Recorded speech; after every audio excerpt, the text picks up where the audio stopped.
Hello, winners, and welcome to Two for the Win with your hosts, Nick and Will. So, you may be thinking, we've been listening to these guys every Wanderlust Wednesday. We know that there's some destinations we should do. Which ones are overrated and which ones are underrated? Well, you're going to love today's episode then, because we are going to cover those. But before we do, please be sure to subscribe, share, and follow Two for the Win on your favorite platform. I want to give a shout out to Nick Menard and Associates with Dream Vacations for sponsoring this Wanderlust Wednesday episode. Thank you, Nick Menard. You're very welcome. Hello, Will. Hello, winners. Hello. So, you want to set the stage a little bit more about what we're going to cover today before we jump into it? Yeah, happy to. So the reason why we wanted to talk about that is, 3. Yeah. So the reason why I was thinking about that is because that's a question I kind of always have. Like, is it not overrated to go there, or do you think that I should stay there or stop there? How many days should I stay there because I think it's overrated? And I have personally also my favorites, but also I wanna be fair, because coming from Europe, I may think that some things are overrated because I used to live there, but for people in US, for example, that's something they should be seeing. But there are a lot of things coming in between why something may be overrated at a certain time of the year, but then another time of the year is not. But the majority of people go at the wrong time. So things like that we want to talk about, and to help our winners, to travel smarter, not trendier, because no social media, we're going to touch it, but people see something on TikTok, they want to go, but they don't know the filter and the time to go. And understand that overrated doesn't mean bad. It just means maybe misaligned, if you want. So let's talk about more, the differences, further during the next 20 minutes. All right. Well, you kind of already touched on it a bit, but let's jump into it, because I'm excited. I'm excited to hear some of these things and your take on it. But when, people say a destination is overrated, underrated, what do they usually mean? And why do you think that happens so often? Yeah. So I already mentioned some, but social media, it's huge.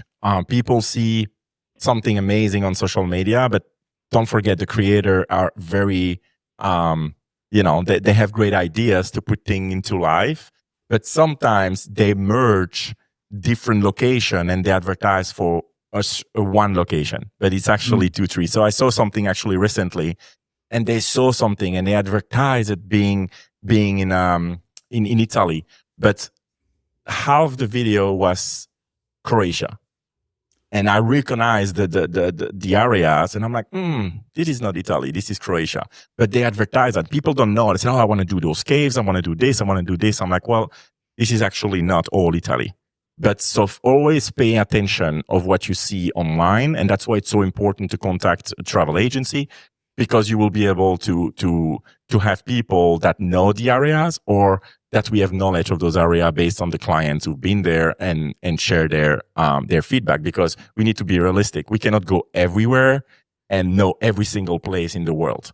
We try to go in as many places as possible so we can speak better about it, but we also use feedback from peers and for clients. So this is basically your question, the heart of the episode. So we can go over different places now that are overrated versus underrated for me, and then we can have a conversation. Maybe you may think differently, and which is fine, but we can talk about it. Yeah, let's do it. So what are some examples we can share? Yeah. So for example, Paris. You know how I feel about Paris. For me, it's overrated. In peak season, definitely overrated. So peak season is, of course, summertime. Why? Because of the weather. But it's going to be overly populated from tourism. And if you go and you can barely walk in the street because it's so packed, you will also lose the aspect of the real French, lifestyle, which is more something you can have probably around May timeframe and end of September timeframe. The weather may be a little bit colder, but you will have a way better experience. But what is underrated, and I try to have a comparison between overrated and underrated around the same area. So underrated is cities like Lyon and Bordeaux. Bordeaux, everybody knows because of the wine, and Lyon. Those cities are more in the south of France, but I much rather have my client experiencing that part of France than the Paris part. Does it mean that I will not want them to visit Paris? No, but probably have a short period of time in Paris. So instead of staying like 4, 5, 6, 7 days in Paris, unless they want to do something very specific, like going a full day in Versailles and then a full day or 2 days in the Louvre to go to all the museum, that's different. But if they want to experience Paris as a tourist and experiencing the walking in the street and stuff, probably 2, 3 days is more than enough. And then spend the rest of the time more in the south, where the atmosphere will be better. The experience of France will be way better. French people in the south are different than French people in the north, so you will be able to have a more positive experience with the French people.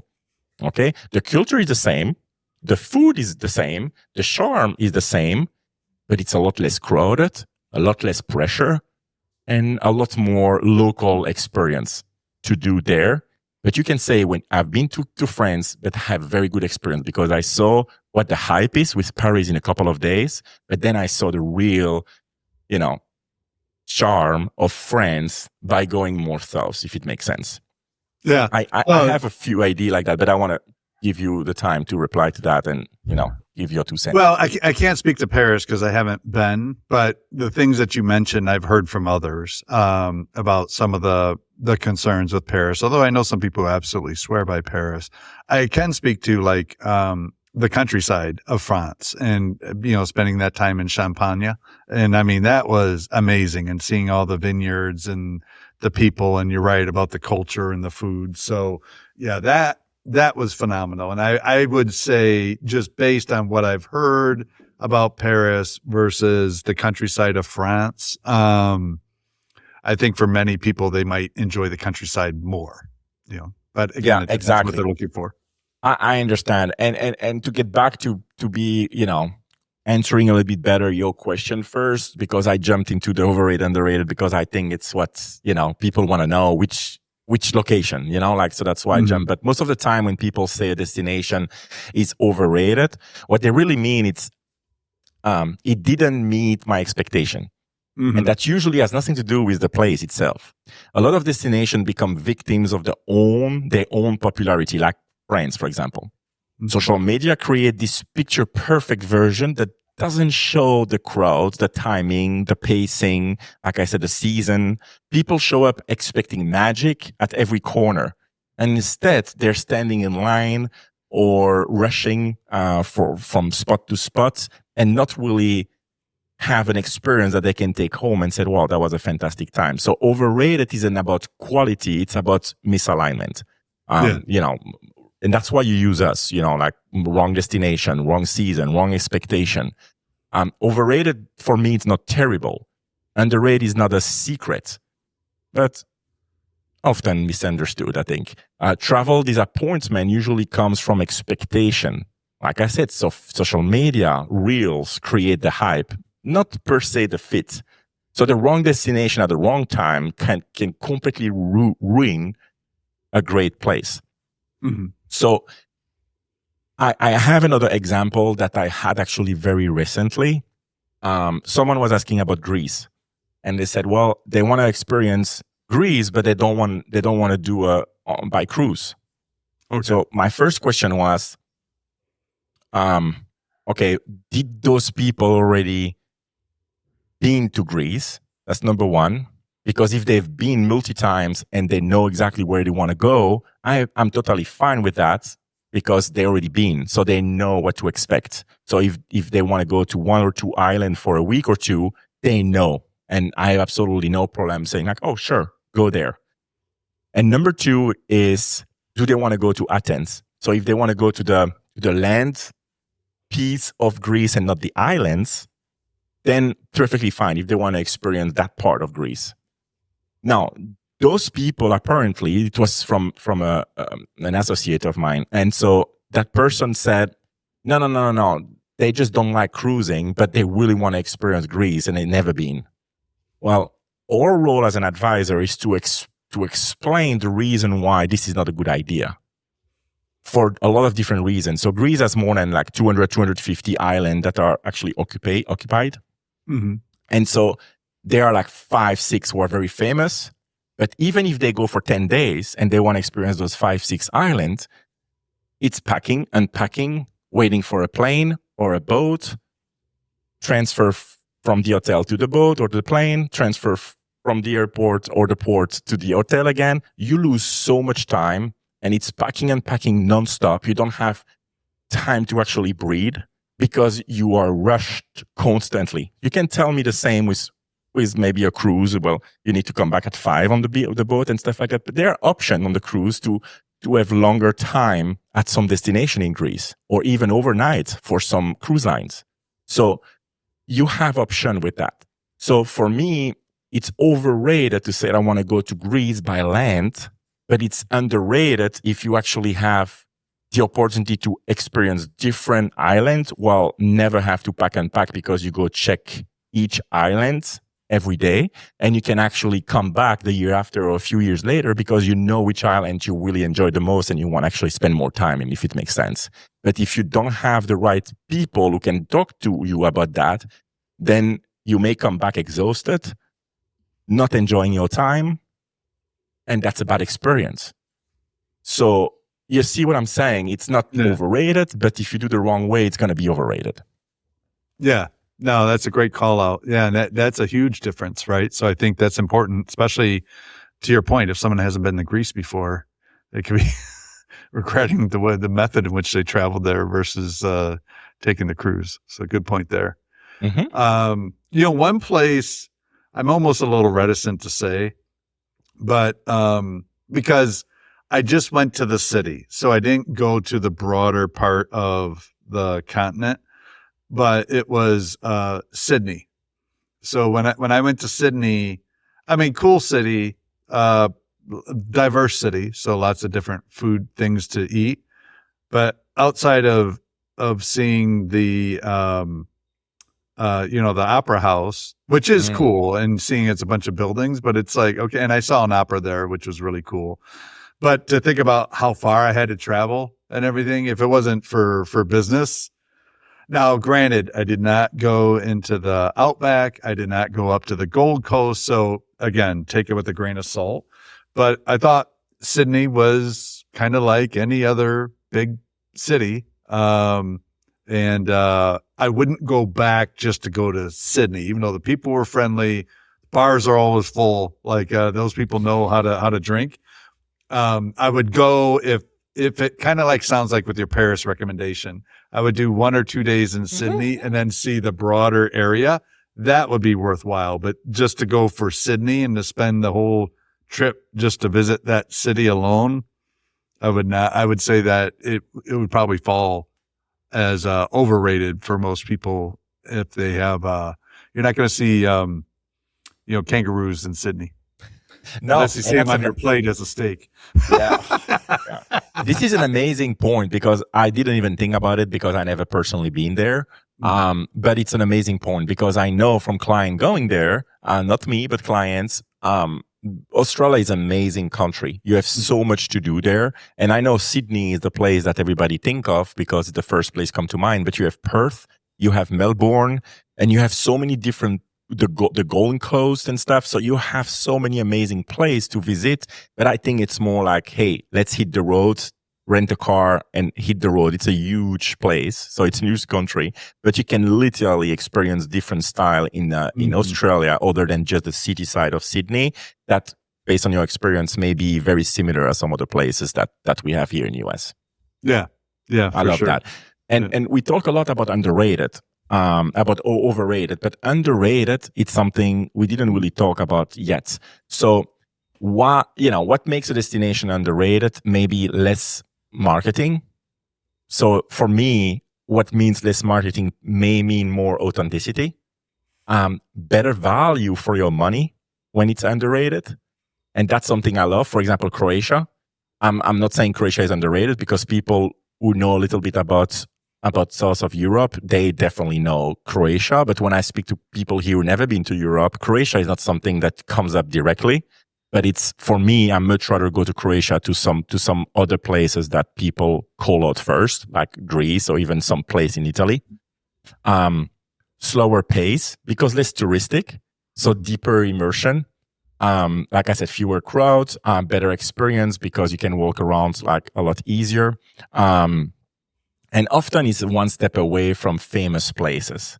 So if you go to Croatia, I mean, to come back on that, well, you just have a quick boat ride and you're in Italy or you are in Greece.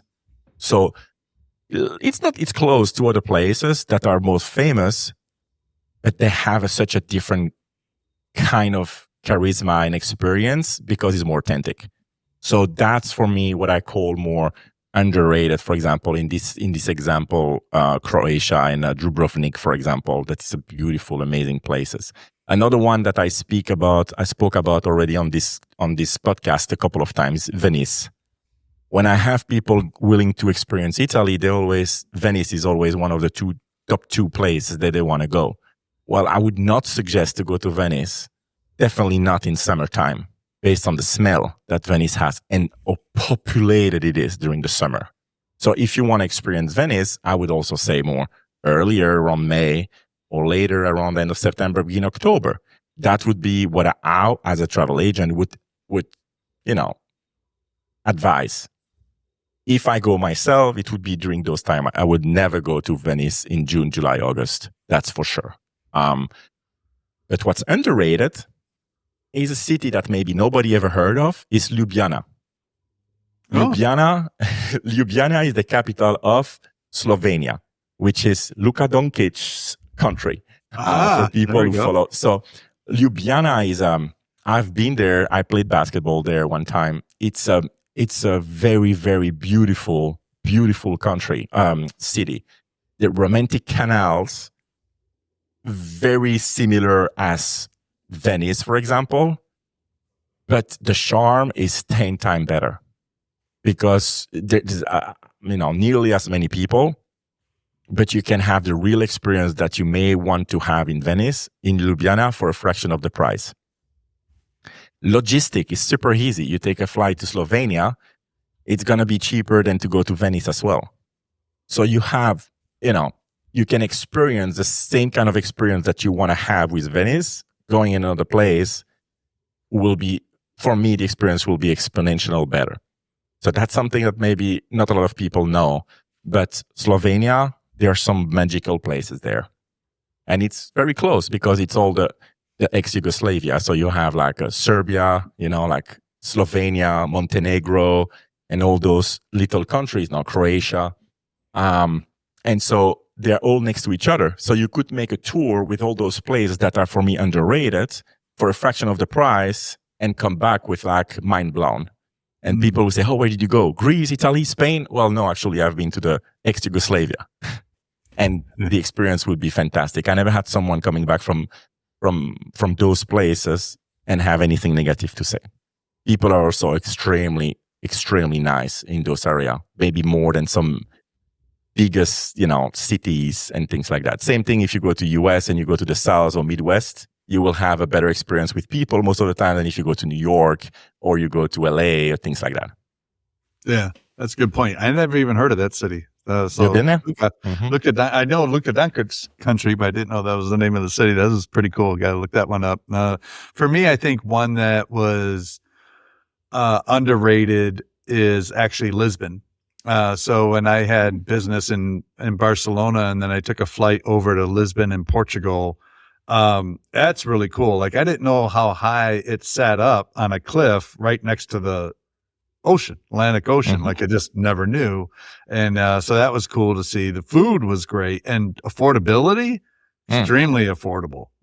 So Lisbon would be one of my places I would say is underrated. And those little custards they got there. Ooh, they're so good. They got good custard. Yeah. Portugal is definitely one of the most affordable places in Europe. And that's where everybody from the other countries in Europe, when they move and want to stay within the EU, they usually go to Portugal right now. So my guess is the next 5-10 years price will drastically increase, and it's going to be more and more populated. But for now, it's definitely a place to go.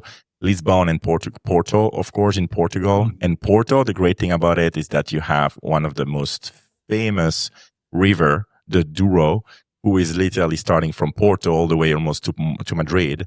And so you have amazing river cruise to do on the Douro starting in Porto. So in this case, you could go to Portugal, visit Lisbon for a couple of days, maybe catch a soccer game that's very famous there. And then you can go, take a train or transportation to go to Porto. That's not that far away. And then you can experience a river cruise and ending in Madrid, extend a little bit in Madrid so you can experience that and come back home. Sounds lovely. Madrid is really cool. I know we talked about that on a podcast before, but I really like Madrid. Absolutely. Although now may not be the best time, but in general. Yeah. No, that's for sure. And right now it's not a lot of plays the best time from what I heard, but it's still great. I mean, people still travel and. Oh yeah. No, there's so many places to see in the world, but it's just Spain's been in the news a lot lately. Yeah. Yeah, exactly. So one place that I want to, maybe two that I want to call out, the difference between overrated and underrated is Santorini. So Santorini, every single TikToker in the world who are into vacation mode, they show Santorini, because Santorini, it's magical to see from a ship or even from Santorini itself. You have those very typical white little houses everywhere on the rocks, and then people take picture, usually ladies with like the long dress and like with the wind in, and so it's amazing for TikToker. Like you go, you take those pictures, great, and then you move on. There's not something there that is extraordinary other than the picture you can take, a couple of pictures of that place. That will be amazing on social media. But if I have to choose, I would definitely go to Milos or Paros, which is with those two other islands in Greece. But they are, for me, so much more beautiful and so much more things to do there and more affordable as well. So do you want to have the place that you can say, I take a picture, I've been there, or you want to experience something that is very different and a lot more richer than what you can have, for example, in Santorini? So same Greek beauty, fewer crowds, and more relaxed vibes. For me, I'm all about this. But again, if you are a TikToker who wants to go to Europe and go to all those famous places, then definitely Santorini is one that's very high on your list. So it depends of what you want to experience and you want to do. Then the last one I want to call out is, and I struggle a little bit with this one because I really love Dubai, but Dubai may be overrated right now because you may not see the culture of the UAE as much as you would if you go to Oman. Oman, it's something that you can experience the real Arabic culture. If you go to Dubai is, it's like Vegas. It's a city built in the middle of nowhere. So it's beautiful. I love Dubai. And a lot of people go to Dubai. A lot of clients go to Dubai, and you will have a great experience. But if you want to experience the Arabic culture and those typical Arabic thing, you should go to a place like Oman, who will be richer in history, natural beauty, and more immersed experience. So sometimes the most unforgettable places are the ones you didn't post about on social media. So I know I'm not bashing social media because I'm on it and I love it, but pay attention of what you see and make sure to let your travel agent know what is the experience that you absolutely want to have, because that may be different than what you think you should be doing to get that experience, if it makes sense. There we go. Awesome. Oh, that's good. A lot to think about. This is a good one. Yeah. Places I never even thought of. At Oman? Oman, yeah. Yeah, but hey. And it's a very nice place for, people in Europe know that place a lot more than here in US. Yeah. But it's the real Arabic lifestyle that you can experience there. People are extremely generous. It's pretty nice, and not what you see on TV and what you think about. But food, I mean, you need to like it's a bit different, but food is a lot of food. They give like big portion of their food, and it's delicious. I personally love it.